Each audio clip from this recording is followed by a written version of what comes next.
Dan kembali lagi bersama kami. Ini sepertinya karma dari tukang korupsi ya. Ternyata mau ngeles sebagaimanapun mau gugatan pra peradilan ataupun advokat-advokat handal sekalipun ternyata tidak bisa menyelamatkan seorang koruptor dari tim jajaran hukum Presiden Prabowo Subianto. Karena seperti yang kita ketahui bahwa Prabowo Subianto pada saat ini memang tengah sangat gencar untuk melakukan pemberantasan korupsi secara massal.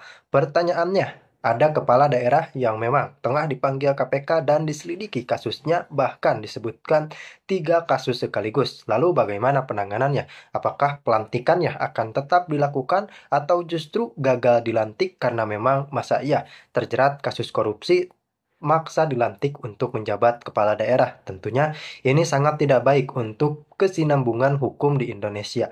Dan tentu saja kita menampung pertanyaan-pertanyaan seperti itu. Dan kita melihat bagaimana warga mulai mendemo meminta kepastian hukum dari KPK dan lembaga terkait yang memang terkait skandal-skandal yang menjerat para kepala daerah, termasuk kepala daerah terpilih, gubernur terpilih dan wakil gubernur terpilih. Kompak kedua-duanya dari PDI Perjuangan, Mas Pram dan Rano terjerat kasus korupsi. Nah, ini memang baru penyidikan KPK, bahkan Rano Karno sendiri sudah pernah dipanggil KPK, sementara Pramono memang disebutkan oleh Setia Novanto secara gamblang menerima sejumlah aliran dana dari skandal korupsi IKTP. Lalu bagaimana nih kelanjutannya? Langsung kita simak terlebih dahulu. Sumpah ini peringatan darurat buat warga Jakarta. Lu lihat nih, Pramono diduga terlibat dalam kasus korupsi EKTP.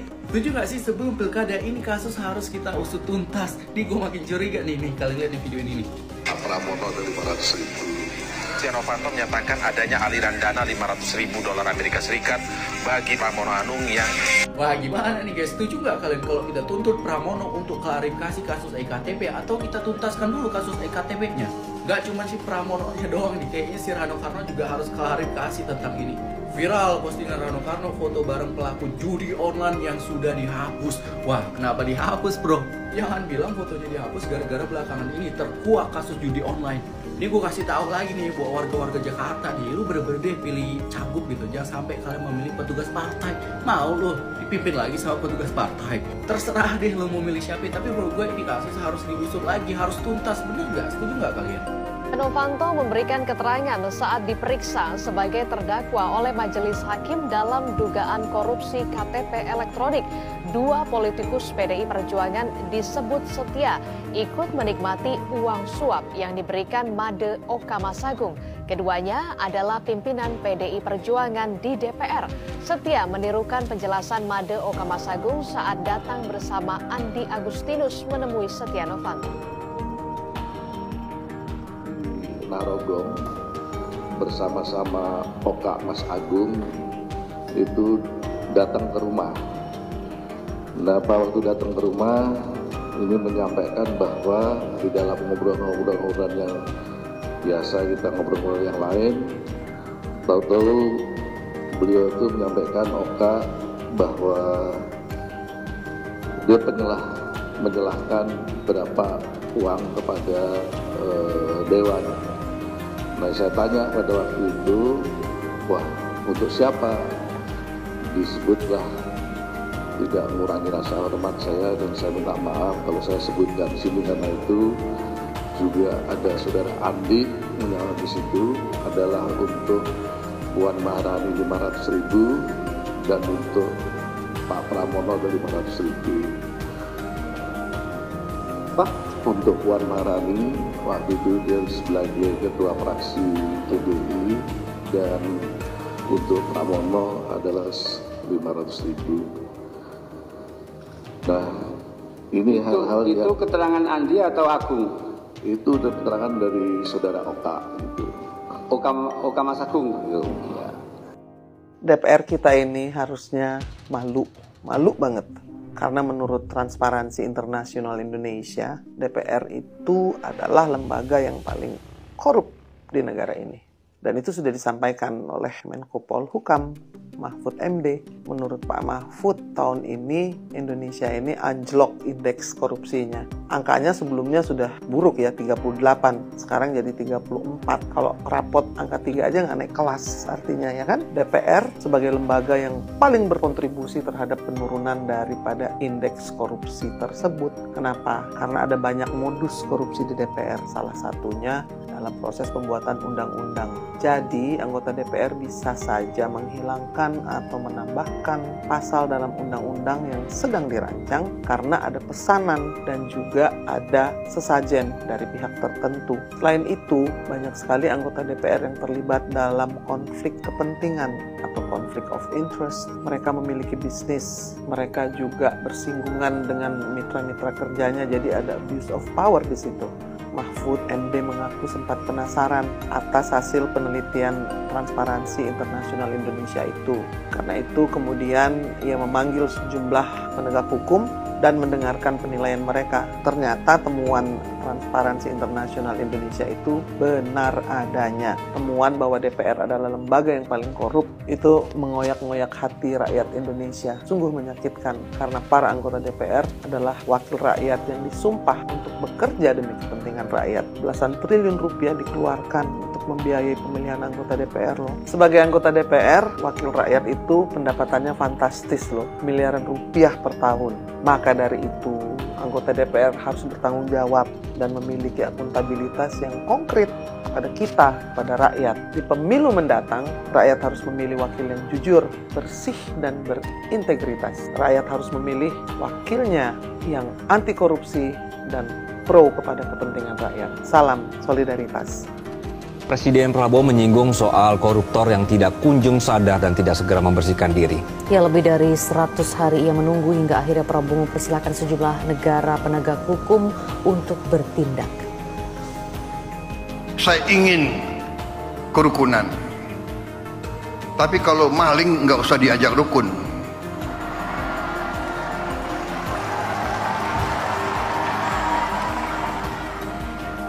Saya ingin mengajak kebaikan.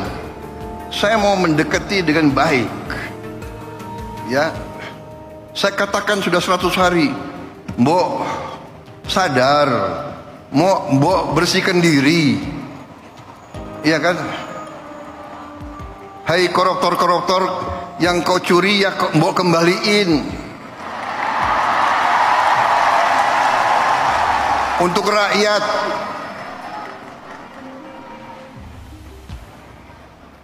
Kalau malu-malu nanti kita cari cara yang gak malu. Tapi mbok ya kembaliin. Saya tunggu 100 hari, 102 hari, 103 hari sudah. Ini 100 berapa hari ya? Apa boleh buat? Ya terpaksa lah. Jaksa Agung, Kapolri, BPKP, KPK,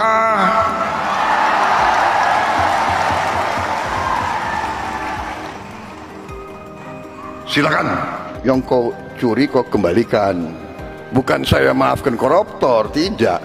Saya yang mengatakan Prabowo mau maafkan koruptor. Bukan begitu. Kalau koruptornya sudah tobat, bagaimana tokoh-tokoh agama? Iya kan? Orang bertobat tapi kembalikan dong yang kau curi.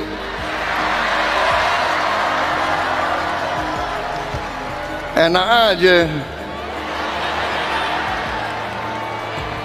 Udah nyolong, aku bertobat. Yang kau curi kau kembalikan. Bukan saya maafkan koruptor, tidak. Saya mau sadarkan mereka yang sudah terlanjur dulu berbuat dosa. Ya, bertobatlah. Itu kan ajaran agama. Bertobatlah, kasihan rakyat, kembalikan uang itu. Sebelum kita cari hartamu kemana kita akan cari. Rakyat menuntut pemerintahan yang bersih. Saya ulangi, rakyat menuntut pemerintah yang bersih.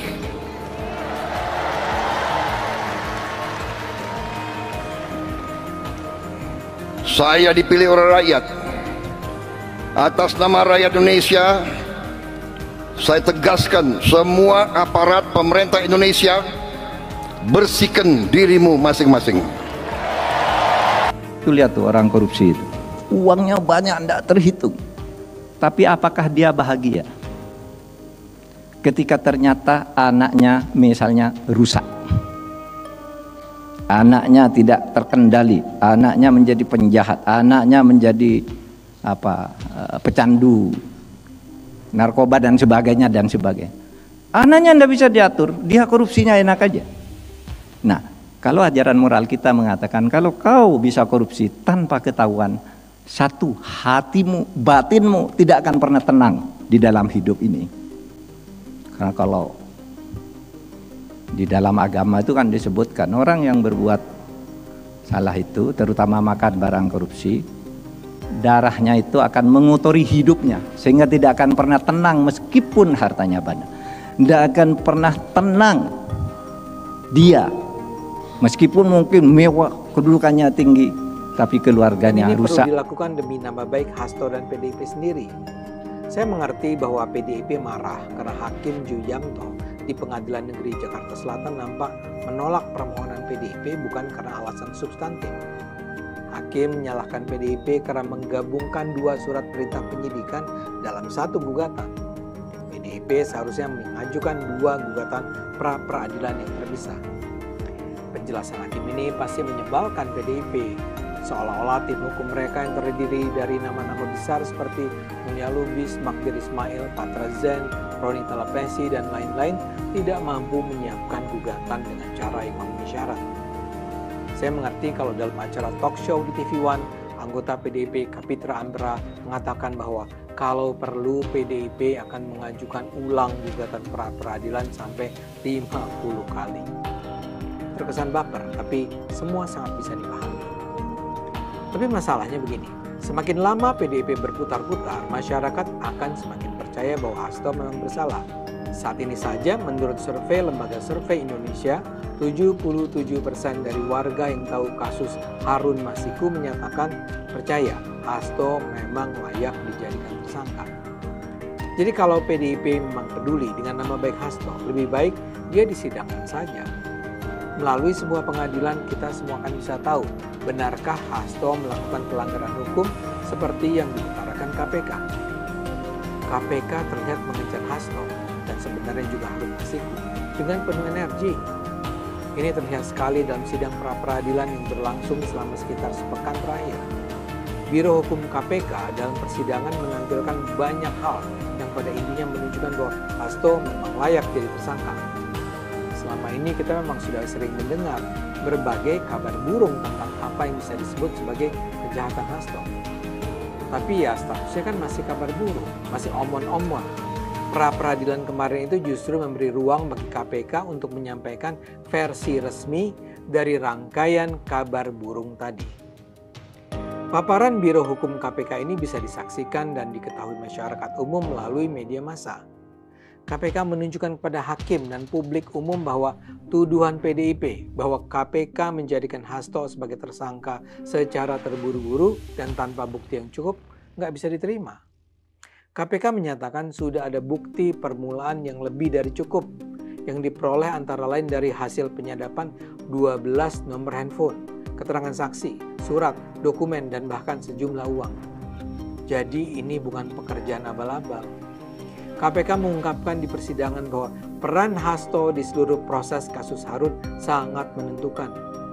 Hasto berperan meminta agar Rizky Aprilia diganti oleh Harun di Dapil 1 Sumatera Selatan.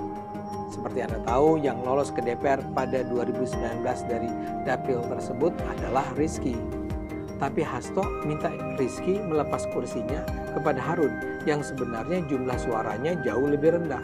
Harun sendiri bukan kerabat, saudara, teman Hasto. Harun dipilih karena merupakan kerabat dekat ex-ketua Mahkamah Agung Hatta Ali dan PDIP berkepentingan untuk menjalin hubungan baik dengannya. Karena itu diharapkan Harun bisa naik ke DPR mengganti Rizky.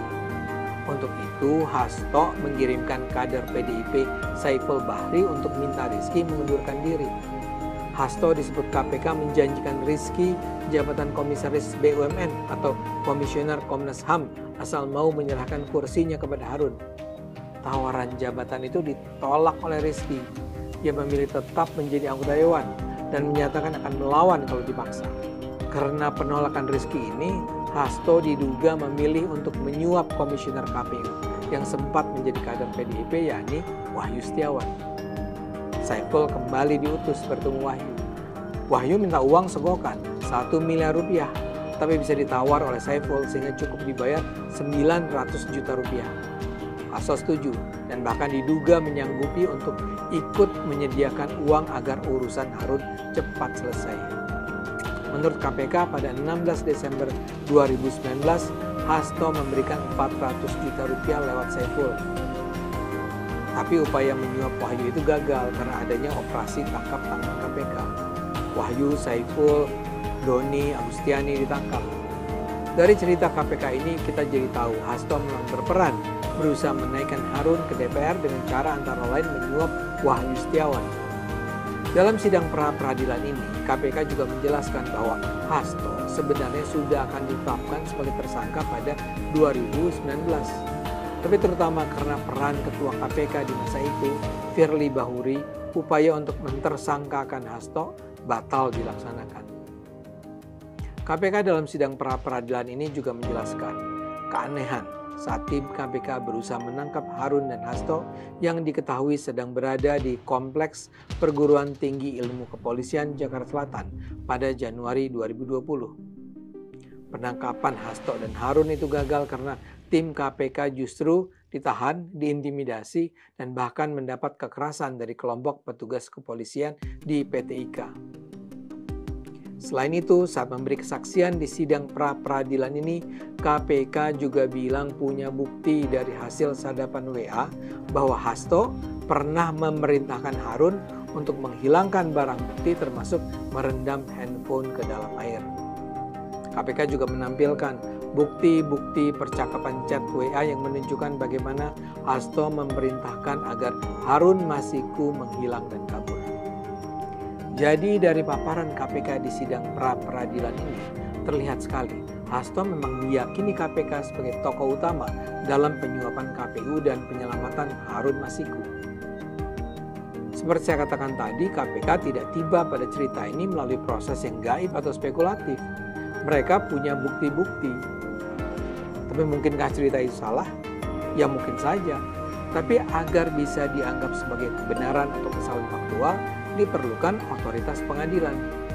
Jadi kalau perkara ini sampai disidangkan, PDIP bisa memaparkan bukti-bukti kuat untuk membantah cerita versi KPK ini. Dengan kata lain, kalau KPK bohong atau sekedar melakukan cocokologi, mengait-ngaitkan rangkaian informasi terpisah sehingga nampak saling berhubungan, PDIP bisa membantahnya di pengadilan. Karena itu, Hasto sebaiknya diadili sebagai tersangka. Itu justru bisa menjadi cara ampuh membersihkan namanya dan nama PDIP. Atau bisa juga PDIP melakukan cara lain. PDIP bisa mengadakan acara konferensi pers di mana Hasto menjelaskan apa yang dituduhnya sebagai kebohongan-kebohongan KPK. Sampaikan saja secara tegas apa yang dianggapnya sebagai kesalahan atau kebohongan penjelasan KPK di saat pra-peradilan. Tapi apapun yang dipilih, saya merasa sudah saatnya kebenaran diungkapkan secara terbuka. Kita semua perlu tahu apakah Hasto Kristianto, sang sekjen PDIP, memang terlibat dalam penyuapan Wahyu Setiawan atau tidak. Kita semua perlu tahu apakah Hasto Kristianto, sekjen PDIP, memang terlibat dalam upaya penyelamatan Harun Masiku dari penangkapan oleh KPK atau tidak. Untuk itu pengadilan Hasto perlu sekali dilakukan. Ayo gunakan akal sehat, karena hanya kalau kita gunakan akal sehat, Indonesia